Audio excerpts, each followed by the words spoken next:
Well, good afternoon, everybody. Obviously, all of us across the country are concerned about the potential impact of Hurricane Sandy. This is a serious and big storm.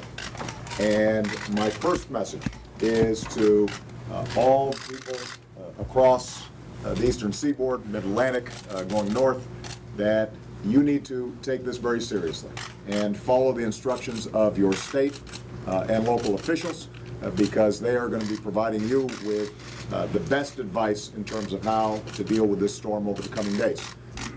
We've just had an excellent meeting with the FEMA team here, the various agencies that are in charge, including the Department of Defense, Department of Energy, and others that are going to need to respond very quickly.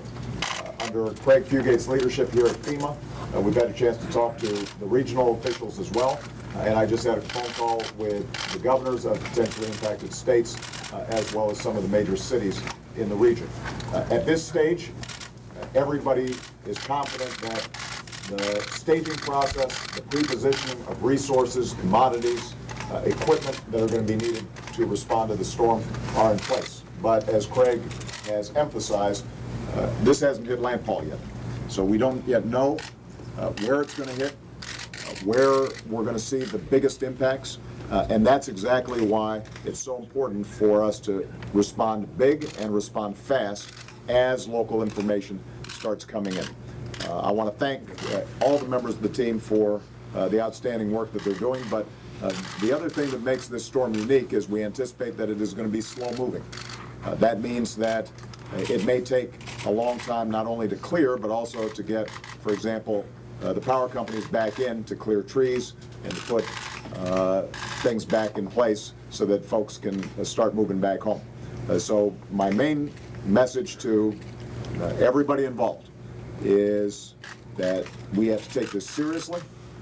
The federal government is working effectively with the state and local governments. It's going to be very important that populations in all the impacted states take this seriously, listen to your state and local elected officials. My message to the governors as well as to the mayors is anything they need, we will be there. And we're going to cut through red tape. We're not going to get bogged down with a lot of rules. We want to make sure that we are anticipating and leaning forward into making sure that we've got the best possible response to what is going to be a big and messy system. So again, thank you everybody. Craig, would you like to add something? Now again, as the President says, it's going to really come down to the public heeding those evacuation orders, taking protective measures. If they haven't gotten ready, they can go to ready.gov, get information on how to protect them and their families, but also check on your neighbors. This is going to be a big storm. We need to be there for each other. Okay. Let me emphasize that again. Ready.gov for the general public. If you need to know how to respond, that's where you can get centralized information. But I think Craig's point is exactly right. In times like this, one of the things that Americans do is we pull together and we help out one another. And so there may be elderly populations in your area. Check on your neighbor, check on your friend, make sure that they're prepared. If we do, then we're going to get through this storm just fine. But we're going to have to make sure that we are vigilant and vigilant for a couple of days. Don't anticipate that just because the immediate storm has passed, that we're not going to have some potential problems in a lot of these communities going forward through the week. All right? Thank you very much, everybody.